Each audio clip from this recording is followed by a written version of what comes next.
Here's some really important real estate terms that you're going to be hit with when you're talking to brokers and bankers. Before we really unpack the mechanics of a deal, it's important that you know all the terms and that we're all on the same page so that when I'm saying X, you understand that doesn't mean something else. By the way, some of this language can change depending on where you go. I want to be sure we're speaking the same language and pushing toward the same collective goals. And this starts with key terms. Understand them, know exactly what they mean when they say the gross rent income or the T12 or there's a lot of terms here. Understand the terms and know how and when they apply, and you'll be well positioned to present yourself like a smart, savvy real estate investor that you are and should be. Terms, CapEx. Expenditures, this relates to expenditures on those items not considered normal or recurring expenses to operate. For example, a new roof or an improvement of the clubhouse. These are not ongoing, everyday expenses, something, by the way, that you get to write off in that year. So you want to differentiate between CapEx and ongoing expenses. Your lender, by the way, is going to ask you, hey, what CapEx do you have planned for your investment?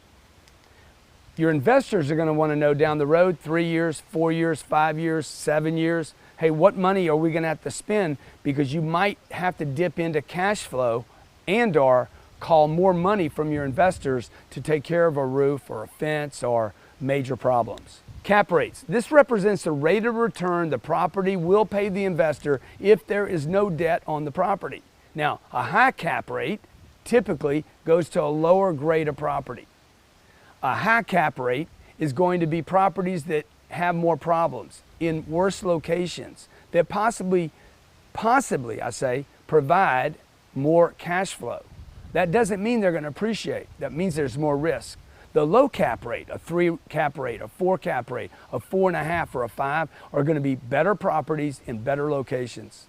Remember, cap rate is before you put debt on a property. So if I have an 8 cap, we don't buy 8 caps, very difficult to find them. If I buy an 8 cap, I would expect an 8% return on my investment if I use no debt. Cap rate is calculated by the cash flow, free cash flow, assuming no debt. So if a $1 million property, let's take for example a $1 million property provides me with $100,000 worth of free cash flow and I paid cash, that's a 10 cap. Let's talk about cash on cash. This is the calculation based on the cash invested only.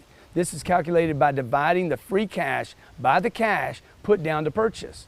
So if I put $250,000 down on my $1 million investment and I make 10% on my money, that would be $25,000 of free cash or a 10% cash on cash. Closing costs. These are the fees paid at the closing of a real estate transaction and can include everything from possibly an appraisal on the property, title on the property, fees to the bank or lender, Fannie Mae or Freddie Mac, could be fees to the broker on one side or both. These are closing costs and they should add to the price you paid for that property. Debt coverage ratio or DCR. This is a lender's term representing that your income from operation is greater than the debt from the bank. DCR is your debt coverage ratio. How much debt you have and will it be covered by your NOI? Your NOI will have to be greater than your debt load. So if you take your full principal and interest, let's say it's $100,000 a year, typically the bank is going to want to see $125,000 worth of DCR or debt coverage ratio. It's typically 115 to 125. Down payment. This is the amount used to fund your acquisition less the debt. So if I'm buying $1 million property, I'm putting $250,000 down. Again, this might seem simple. That $250,000 represents your down payment. Economic occupancy, which almost no one talks about. They talk about the physical occupancy, but very rarely discuss economic occupancy. This is the percentage of the property's income that is actually collected. Some people talk about this as physical occupancy. You want to press for the economic occupancy. It will typically always be lower than the physical occupancy. Physical occupancy is the number of units divided into the total, the number of units rented or heads on beds, divided into the total number. So if I have 100 beds and 95 of them are occupied, that is a 95% physical occupancy, but economic occupancy could be well lower than that because maybe I'm not getting paid by some of these people. The economic occupancy number is more valuable to me than the physical occupancy rate. Effective gross income, this is the amount of rental income actually collected, and a very, very important number. You're going to hear other numbers about pro forma income and or gross potential income, but you want to look at your effective EGI, effective gross income. Expense ratio. This is your total operating expense divided by the gross operating income. Now I know I'm sharing some terms with you that you haven't heard yet, but you have to get your head wrapped around these terms and know them exactly. Don't let anybody confuse you. And by the way, there's a lot of confused people out there, including lenders, bankers, and even brokers and listing agents. The expense ratio is the total operating expense divided into the gross operating income. So let's say I had $100,000 worth of income, $50,000 worth of expenses. My expense ratio would be 50%. Any number below 35% is unbelievable and something that I would say, uh-oh, watch out. I think you're looking for a number on your expense ratio of 35 to 44%, and I would use a 50% underwriting as worst case scenario. So if I have $100,000 worth of income, I'm going to look at it first swing with a pencil. If you guys know how to use a pencil, is okay, 50%, $50 out of every 100 is going to expenses, and it could go as low as 35. That's your expense ratio. Now expenses, when you hear about expenses from normal operations of the property, you're talking about the things that you have to pay for. Debt is not something you had to put on the deal, but utilities you have to pay for, taxes you have to pay for. These are the kind of expenses a manager, a leasing manager, maintenance, lawn care, security. These are expenses that you cannot get away from.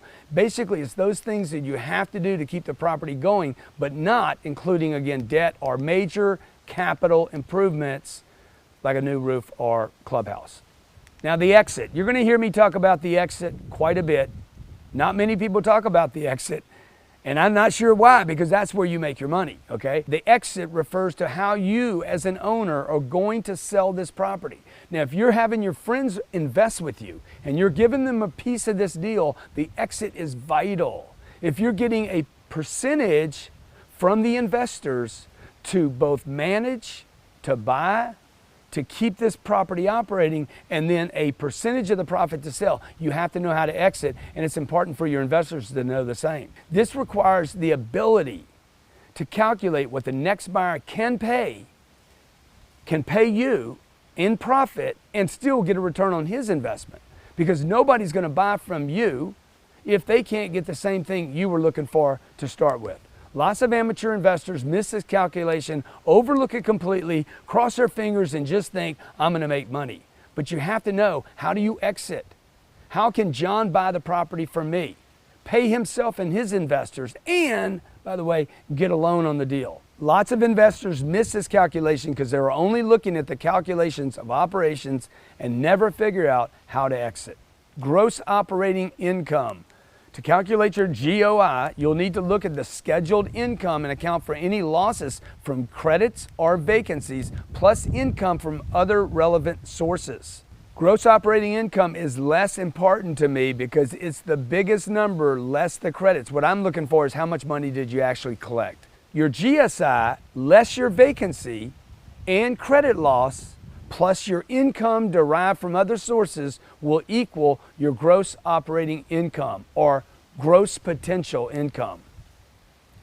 Other sources of income, by the way, can include application fees, credit applications, pet fees, parking fees, late fees, garbage pickup, valet pickup, laundry, valet parking, and or special parking, VIP parking. You'll also have a sense of an average of vacancies. And keep in mind that you're going to have some vacancy loss in every property. It's almost impossible to run a property at 100%.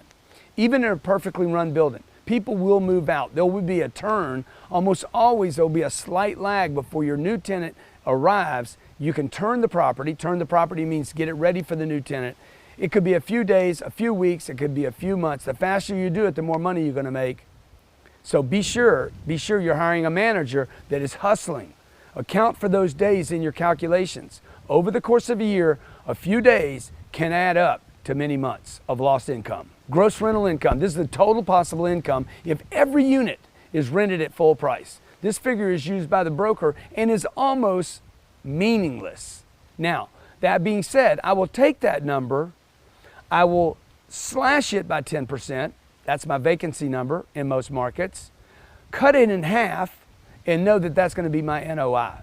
So if you can do the math on what I just shared with you, you're going to see how I actually pencil a deal out. I take the gross possible income if every unit was rented and I got the max rent and no concessions, I didn't give anything away to anyone, I would take 90% of that number, cut that in half, and that's my NOI, my net operating income. See, there's a lot to learn here, but you got to learn it. Just keep working through the information, write it down, look at different performance, look at different deals.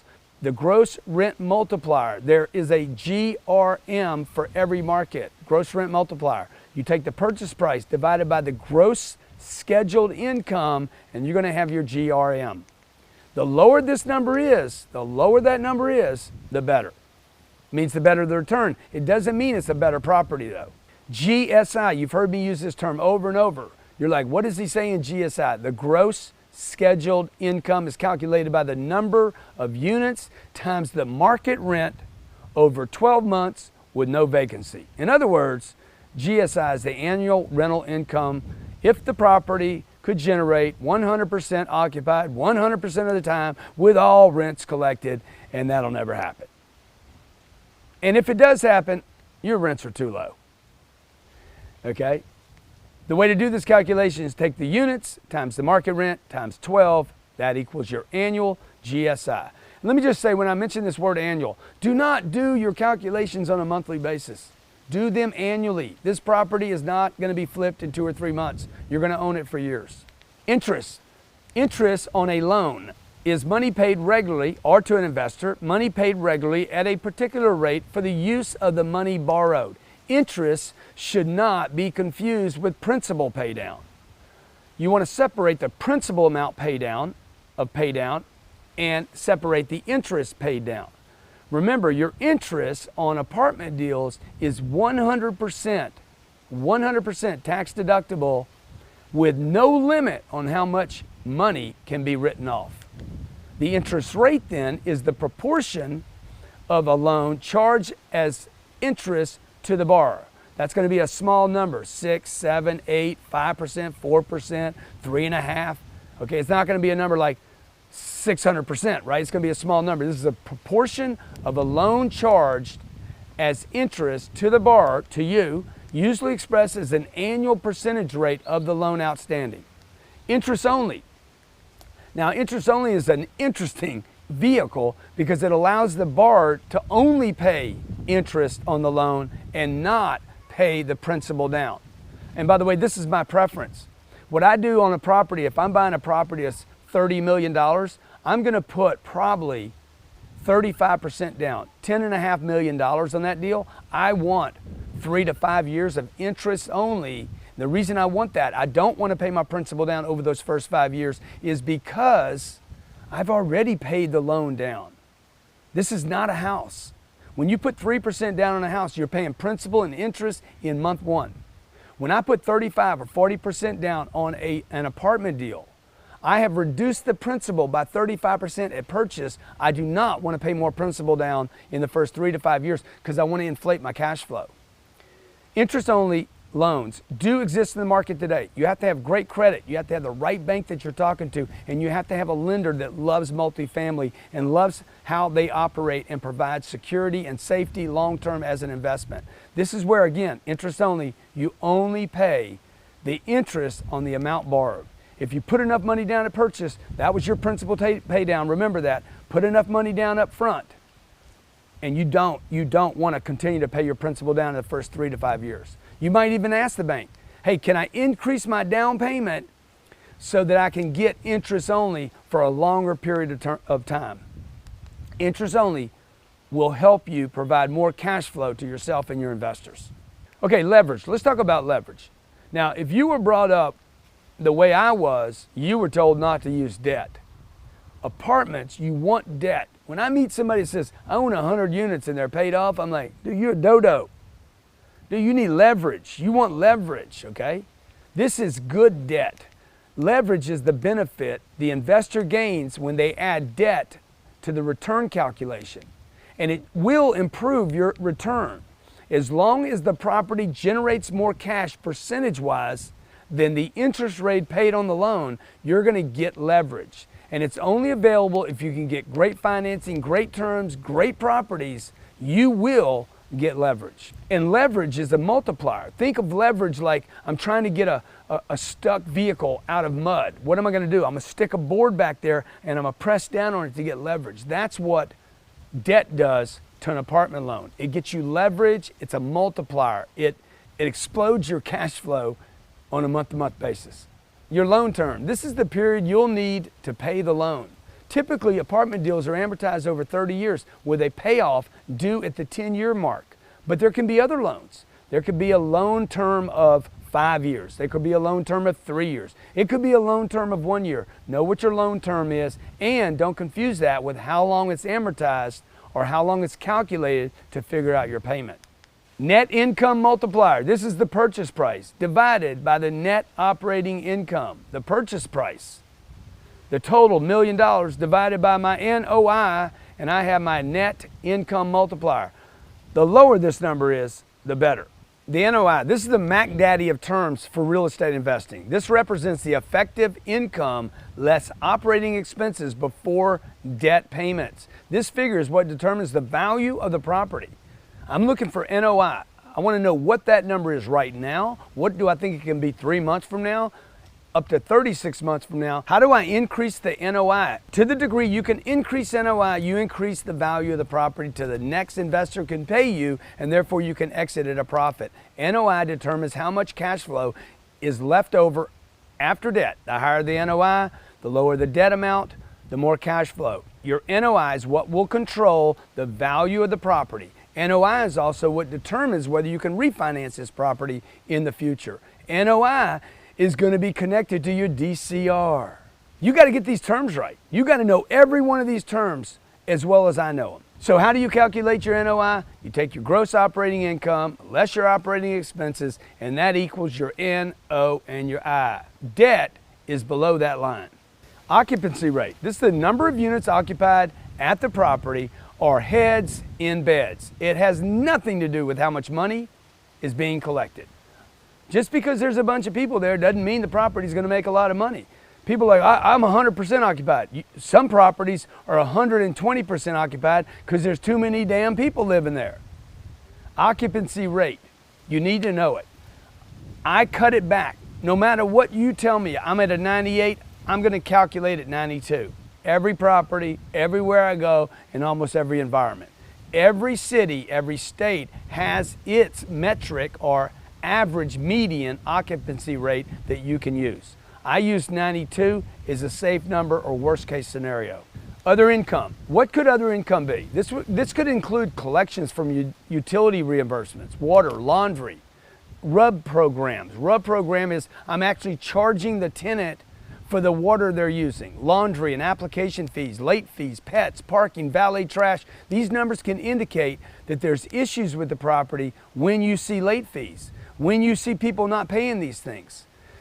And they also represent, if you don't see it, it represents an opportunity that you can add it to a property and increase your cash flow and your NOI. Principal and interest refers to the main loan, the primary loan or secondary loans, principal pay down, and the interest paid to the lender for the loan. The principal pay down is another way long-term for you to create true wealth in real estate.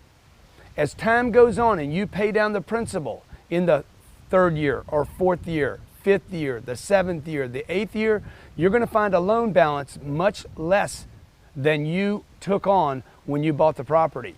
You didn't pay that down, by the way. The tenants did and the property did. Each payment to the bank can include With a P&I loan, interest and principal, if it's an interest only again, it will be interest only and no principal pay down. So that over the term of the loan, depending on how long that loan is, amortized over 30 years and 30 years, P&I will result in you owing zero as a bank balance on that loan. I know some of you think that owing no money on a piece of property is nirvana or some financial freedom, but it's not. I will never not owe money on my properties. And if you don't get that, you do not understand the value of leverage in real estate investing. Okay, if you hear the term principal, principal denotes an original sum invested as the down payment, your principal or down payment or cash down. But you're going to have brokers that use different language. You're going to have banks that act like they're smarter than they are. So rather than saying, how much money are you putting down? They say, what is your principal? Principal is basically your down payment. It's your cash down on a deal. Don't let anybody complicate it with big words. At one point it was cash down. I mean, years ago it used to be, donkeys. How much donkeys are you going to trade for my property? And then somebody got sophisticated and said, let's do gold. Then somebody said, hey, why don't we do this? Why don't we turn it into cash? And they called it a down payment. A down payment. And you're going to pay me the rest later. Then the banks came along and they said, hey, we got to call it principal pay down.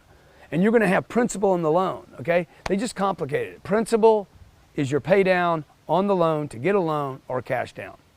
Property management expense, the total expenses for maintaining your property. Your property management expenses can also be called your total property expenses, the total expenses for maintaining the property.